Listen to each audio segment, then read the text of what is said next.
The creme brulee had 3 small ramekins on the plate, one classic vanilla, one lavender, one espresso, and my daughter-in-law Renata was cracking the burnt sugar on the espresso, one with the back of her dessert spoon when she said it.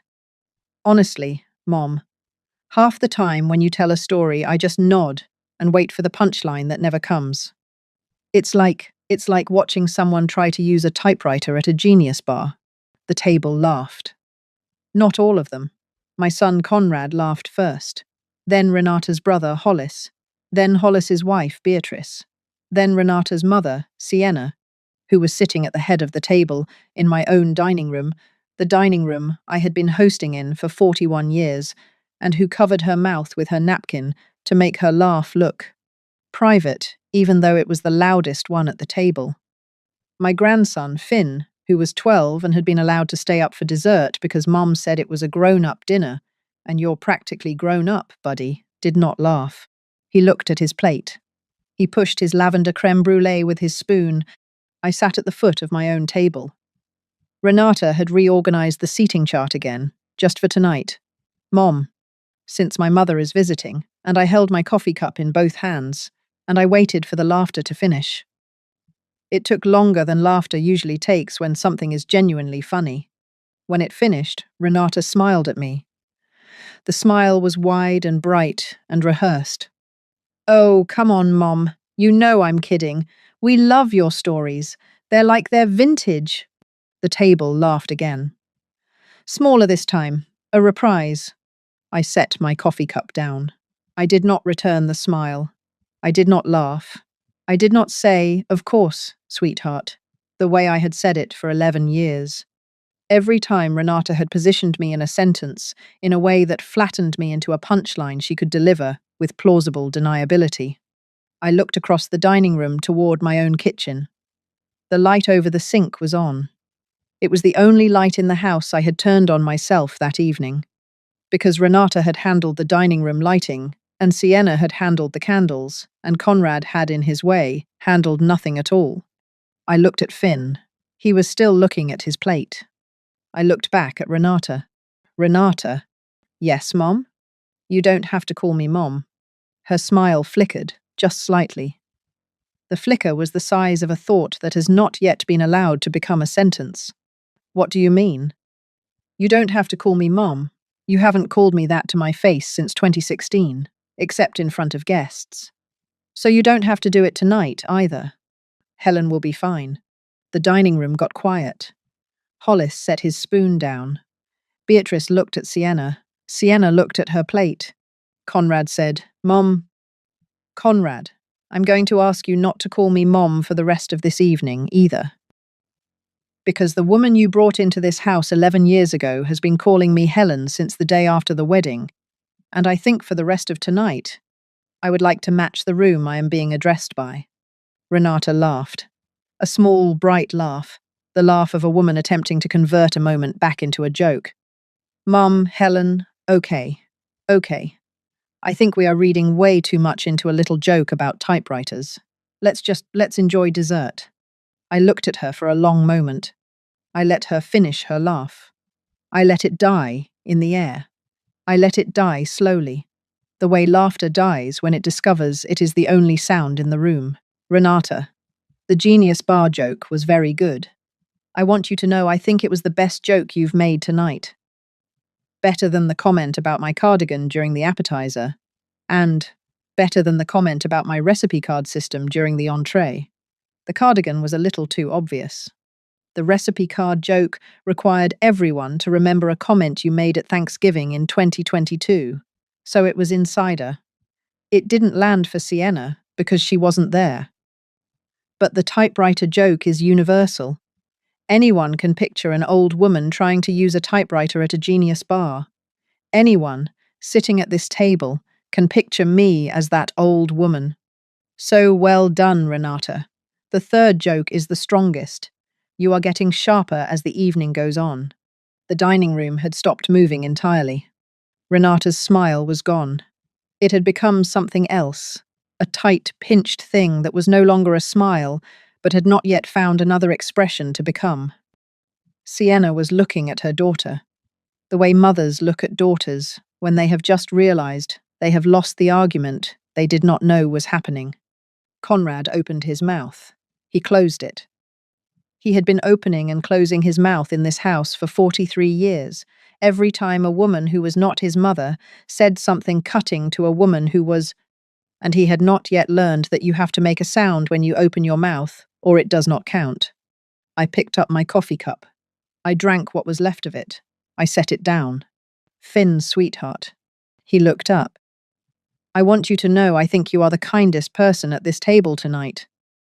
I want you to know that I love your lavender creme brulee, even though you have not eaten any of it, because you have very good manners, and you wanted me to think you had eaten some.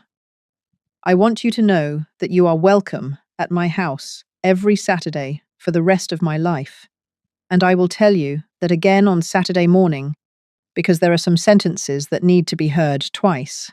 Finn nodded. His eyes were very wet. I stood up. I am going to bed. I have an appointment in the morning. Conrad, please make sure everyone has what they need before they leave tonight. The dishes can stay. I will handle them tomorrow.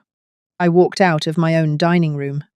I walked up the stairs of the house I had bought with my late husband Edgar in 1983. I closed my bedroom door. I locked it. I did not cry. I did not need to. It was 9:42 p.m. on a Wednesday in early November. By sunrise, the house would be listed. I sat on the edge of my bed in my dress for a long moment. Then I changed into a slip and the long cardigan I wore when I needed to be, both warm and unwatched. I went to my small desk in the corner of the bedroom, and I opened the drawer where I had kept, for 30 years, the brown leather folder Edgar had labelled House in his small, precise handwriting in 1995. Inside the folder were the deed, the tax records, the receipts from every renovation we had done. The new kitchen in 1992, the new roof in 2004, the master bath in 2009, and a single typed page on Edgar's stationery, dated 3 weeks before he died, addressed to me. Helen, if you are reading this, it is because something has happened that you do not want to live with anymore. I am writing this on the assumption that I will not be there to help you decide what that something is, but I want you to know what I would say if I were. Sell it. Sell the house. You are not the house. You are not the dining room. You are not the dishes. You are the woman who came home from her shift at the hospital on the night of the 14th of October, 1979, soaked through with rain, and laughed at me for an hour because I had tried to surprise you with a casserole and had set the oven mitt on fire. Sell the house. Buy something with one chair in it. Sit in the chair. I love you, Edgar. I read it twice. Then I picked up my phone and I called my realtor. Her name was Magdalene Crow. She had sold 3 houses on my street since 1991. She had once cried, in my kitchen, in 2007 over a divorce that had not yet happened, but which she had already, in her own private way, decided was inevitable. I had given her coffee. She had given me, in return, a permanent friendship and the kind of professional loyalty that does not appear on any agreement. She picked up on the second ring. Helen. Magdalene, I'd like to list the house. Tonight, if possible. Quiet listing, no yard sign. I want a comparative market analysis on my desk by tomorrow afternoon and a private showing scheduled by Saturday. A pause. Helen, what time is it? 9:57. What happened?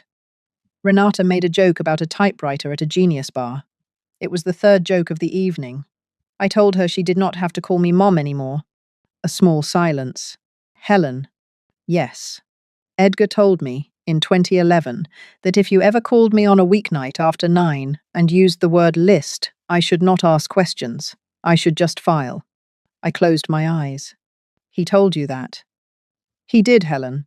I have been waiting 13 years. Magdalene. Yes. File. Filing now. I hung up. I sat at my desk in my long cardigan. I looked at Edgar's letter for a long time. Then I opened my laptop and I logged into my bank. I cancelled 3 automatic transfers I had been making for the last 7 years. One to Conrad and Renata's mortgage. One to a joint household account. They had asked me to help with utilities for a few months in 2018, 6 years and 4 months ago.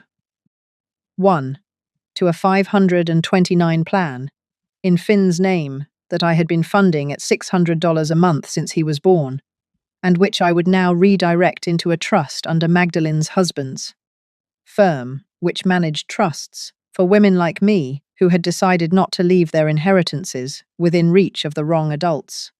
The trust would be Finn's. The 529 was gone.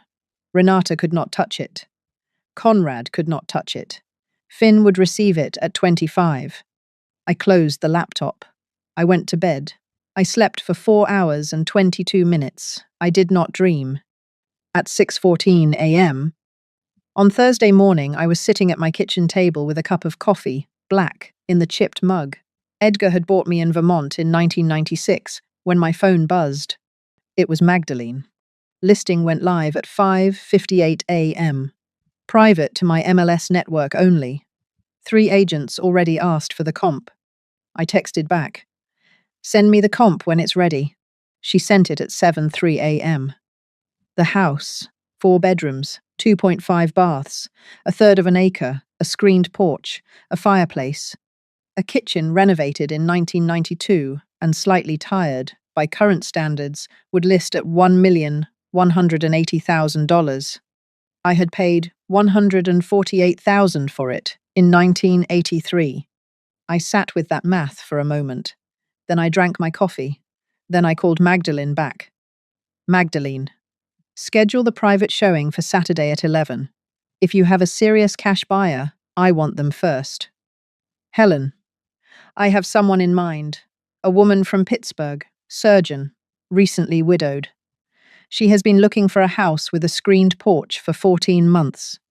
I closed my eyes. Magdalene. Yes. Tell her about the porch. I already did. At 8:47 a.m., Conrad called me. I let it go to voicemail. Mom, please pick up. About last night I should have said something. I know I should have. Renata is upset this morning. Sienna left at 7 for the airport. The whole house feels.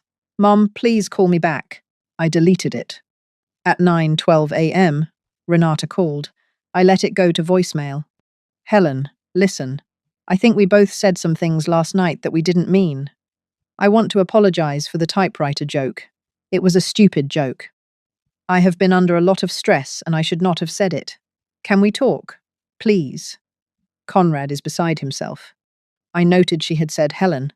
I noted that she had apologized for the typewriter joke, not for the recipe card joke, or the cardigan joke, or the 11 years of jokes that had preceded them.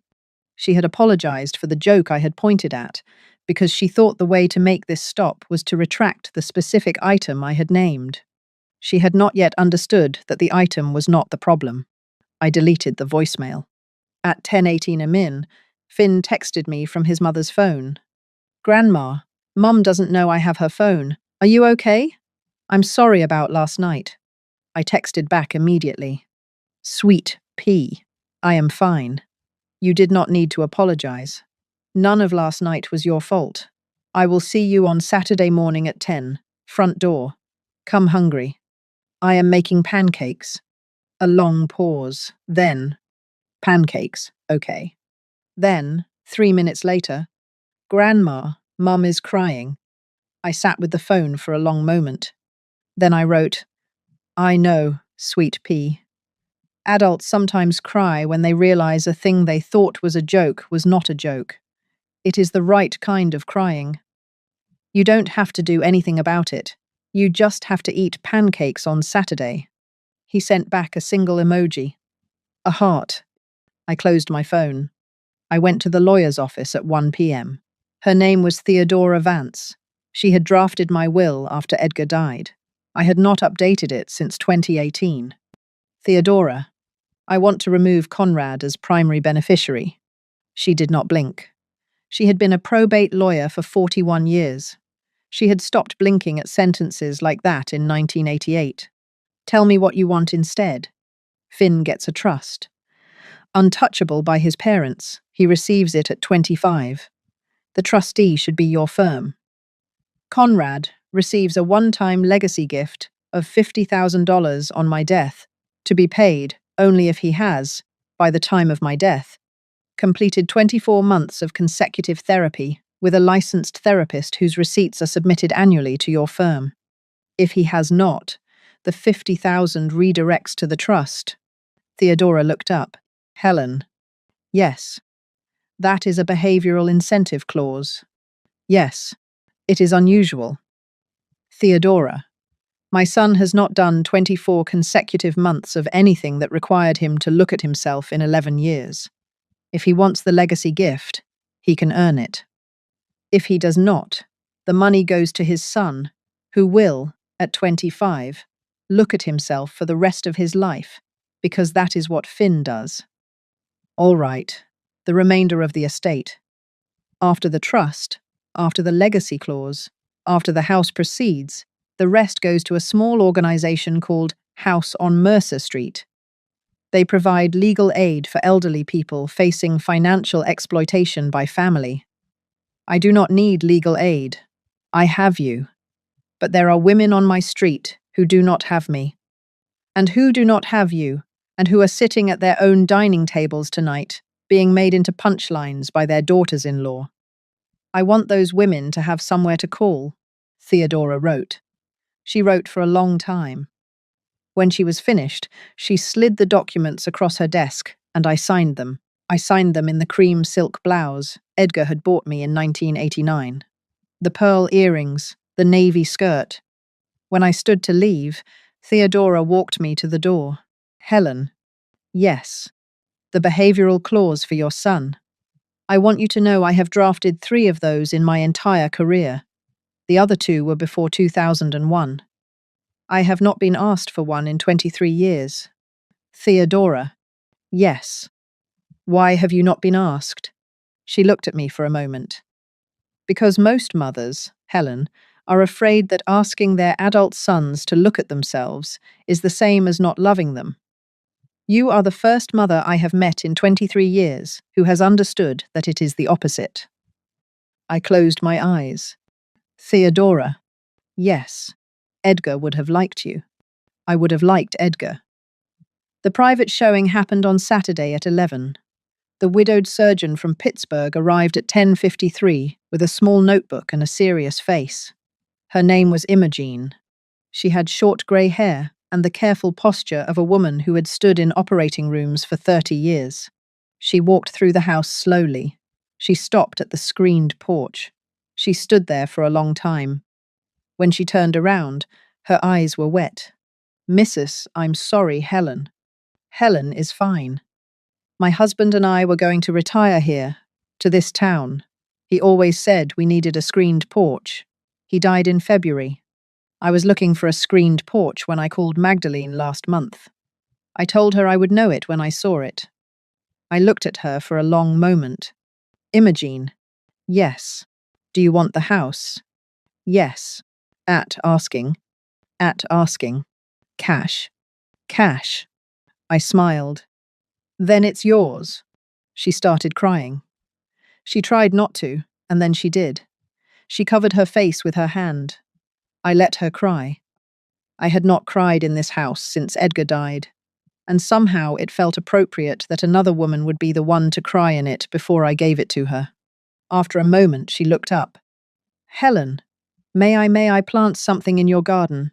For my husband, just a small thing. I won't change the layout. Imogene, plant whatever you would like. The dogwood in the back is from 1985. The hydrangeas are from 2003. The rosebush by the kitchen window was planted by my grandson when he was 4, and it bloomed for the first time last year. He's coming over this morning for pancakes. You can meet him if you like. She nodded. She wiped her eyes. Finn arrived at exactly 10 amen, as I had asked him to. He came through the front door alone. Conrad had dropped him off at the curb and driven away without looking at the house, and he was wearing a hoodie and a backpack, and the careful expression of a 12-year-old who has been told by his mother to be normal at Grandma's house. I introduced him to Imogene. He shook her hand. He was very polite. Then he asked her, with the directness only 12-year-olds have, "Are you the one buying Grandma's house?" "Yes." "Will you be nice to it?" Imogene knelt down, so she was looking at him at eye level. "I will be nice to it. I will plant a new tree in the backyard for my husband, who died last winter. I will keep the rose bush by the kitchen window. I will leave the hydrangeas alone." Finn nodded, very seriously. "Okay." He looked at me. "Pancakes?" "Pancakes." We made pancakes together at my kitchen counter, while Magdalene and Imogene finalized the paperwork at my dining room table. Finn asked me to teach him how to make the batter from scratch. I taught him. He measured the flour. He cracked the eggs. He spilled a little milk and apologized 3 times. I told him, milk has been spilled in this kitchen since 1983, and the floor would survive him too. He smiled. For the first time all week, he smiled. The closing was scheduled for December the 15th. The condo, I was moving into a 2-bedroom with a small balcony in a quiet building 4 blocks from house on Mercer Street, where the director had called me on Tuesday afternoon to thank me for the bequest, with a voice that broke twice during the call, would close December the 3rd. Conrad came to my house on Sunday morning, alone. I opened the door halfway. "Mom."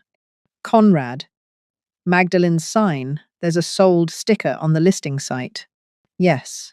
"Mom, you sold the house. You sold the house." "I did, sweetheart." "Without telling me." "Yes." "Mom, that house Finn grew up in that house." "Conrad, Finn grew up in this house because I let him grow up in this house. Finn spent every Saturday morning here for 4 years, because I made pancakes for him every Saturday morning for 4 years. Your wife took him away from Saturday mornings in 2022 because she felt I was making him too attached to the past, and you said nothing. The house Finn grew up in stopped being Finn's house in 2022. He visited it on holidays. That is not the same thing." He looked at the porch floor. "Mom, the will, Magdalene mentioned. Did you change the will?" "I did." "And?" "Conrad, if you would like to know the details of my will, you may make an appointment with Theodora Vance. I will not be discussing them on a porch. I will tell you only this. Your son is taken care of. Your behavior is taken into account. The rest is between me, my conscience, and the law." He nodded slowly. He sat down on my porch steps. He put his head in his hands. "Mom, Renata won't talk to me. Sienna told her last night. Over the phone, Sienna told her she was ashamed of her. Renata has not stopped crying. Sienna told her that. Yes. From the airport. She called Renata from the gate before she boarded. She said, 'Mom,' she said, 'I watched you mock a woman who has fed us for 11 years, and I did not stop you. And I will never forgive myself for that. But I will not be in that house again until you have apologized to her in your own words, and not in a voicemail.'" I closed my eyes. I had not expected that. "Conrad." "Yes. That is the most useful sentence anyone in your wife's family has ever said." He nodded. He looked up. "Mom, what do I do?" "Conrad, you go home. You tell Renata the truth, which is that I sold the house. You tell her that I changed the will, but you do not know the details, because that is true. You tell her that Finn had pancakes here yesterday, and that he laughed for the first time all week. You tell her that the door to my new condo is not closed to her, but it is also not open. It is at exactly the same distance from her as her own behavior over the next 2 years will determine. 2 years. 2 years, Conrad. The same 2 years that determine whether you receive your legacy gift." His head jerked up. "You. Make an appointment with Theodora if you want the details. I am not finished with my morning." I closed the door. That night I sat in my kitchen for the last time. The house was almost empty. Magdalene had arranged movers for the following Tuesday. Imogene had asked if she could come visit the screened porch one more time before the closing, just to measure for a chair. I had said yes. I wrote one line in the small notebook I had started keeping the morning after the typewriter joke. They mocked me over dessert. So I sold the dining room they were sitting in, gave the proceeds to a woman who had been looking for a porch, and built a balcony with one chair on it for myself, and I taught my grandson, before sunrise on the morning I left, how to measure a cup of flour with his own hands. Then I closed the notebook, and I made 1 cup of coffee, and I sat in Edgar's reading chair, the one piece of furniture that was already packed into the truck for the condo, and I slept the way a woman sleeps when she has finally stopped laughing at jokes that were never funny, in a dining room that was never really hers anymore, in a life she had been quietly subsidizing, while being told she was the punchline.